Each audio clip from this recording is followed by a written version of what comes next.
Halo semua, apa kabar? Perkenalkan, nama saya Agnes Monika Senjana dari kelas 11 IPA 1. Di sini kita akan membahas sistem respirasi, sistem pernapasan manusia. Oke, ada yang tahu belum sistem pernapasan manusia ada apa aja? Sebelum kita mengetahui apa aja, kamu harus tahu pengertiannya dahulu ya.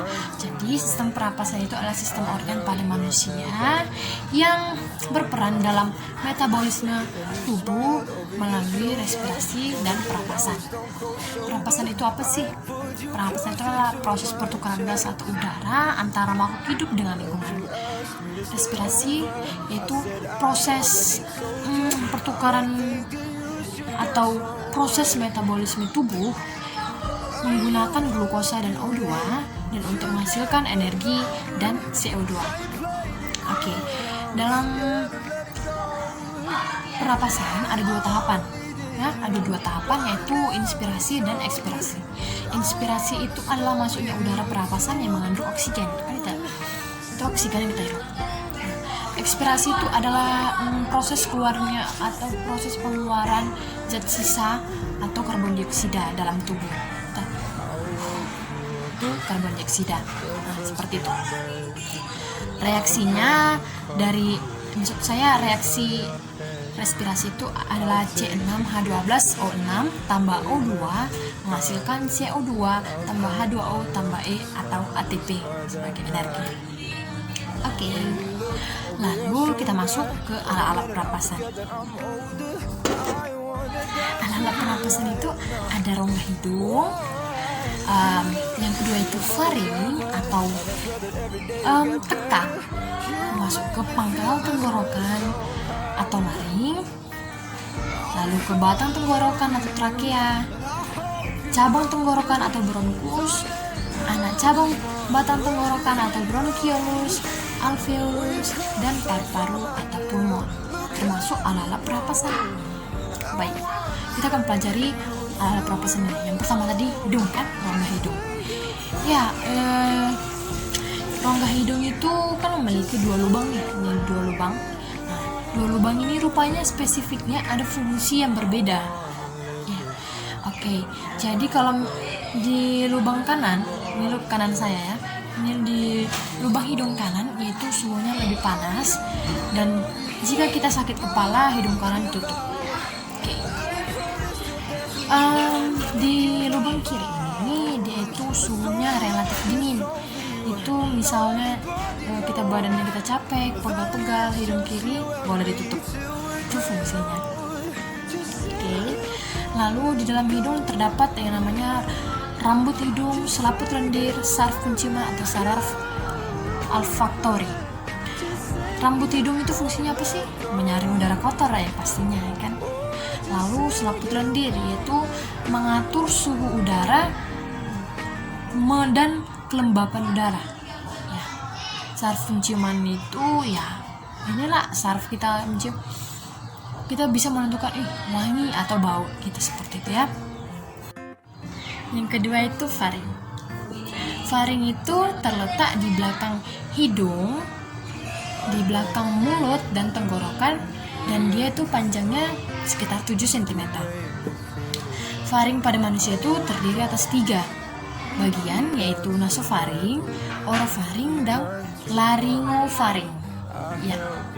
Di saluran nasofaring merupakan bagian faring yang pertama dilewati setelah udara masuk dari hidung.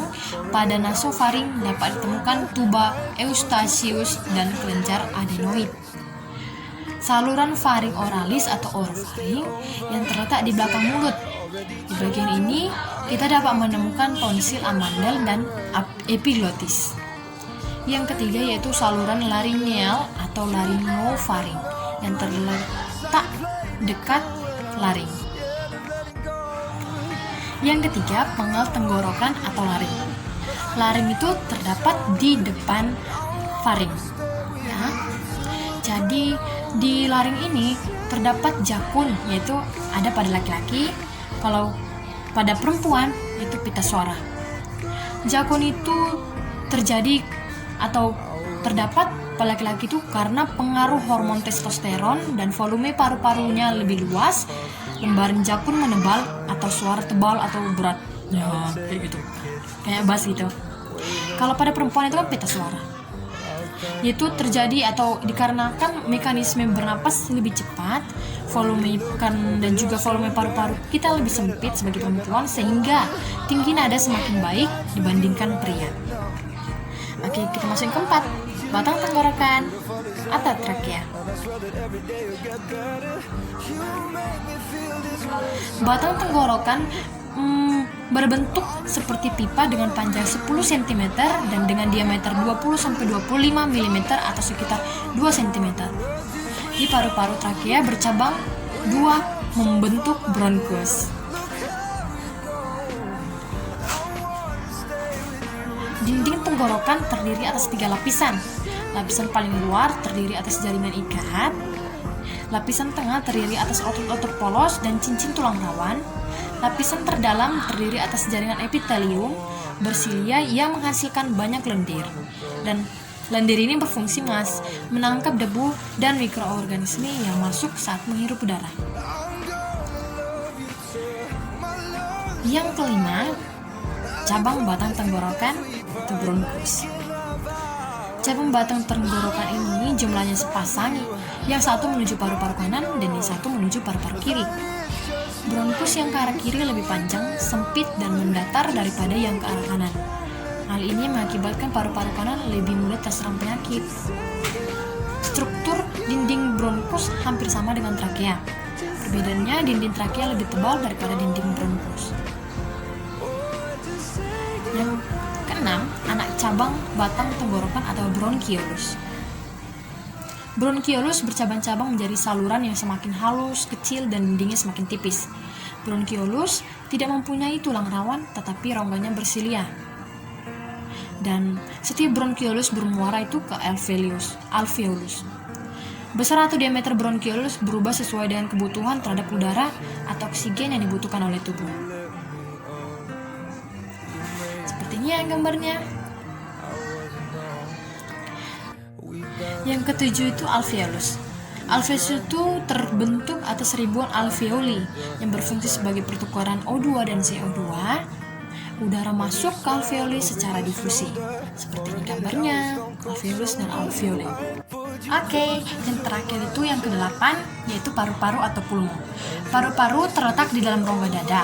Rongga dada dan perut dibatasi oleh suatu sekat disebut diafragma. Paru-paru ada 2 buah, yaitu paru-paru kanan dan paru-paru kiri. Paru-paru kanan terdiri atas 3 gelambir atau lobus, yaitu gelambir atas, tengah, dan bawah. Paru-paru kiri terdiri atas 2 gelambir, yaitu gelambir atas dan gelambir bawah. Paru-paru diselimuti oleh suatu selaput paru-paru atau pleura. Kapasitas maksimal paru-paru berkisar sekitar 3,5 liter. Baik, seperti ini gambar alat pernapasan manusianya. Oke, sekian dari saya. Mohon maaf jika ada kekurangan atau tutur kata saya yang salah. Maafkan saya jika ada kesalahan. Ya, terima kasih sudah menonton. Salam sehat.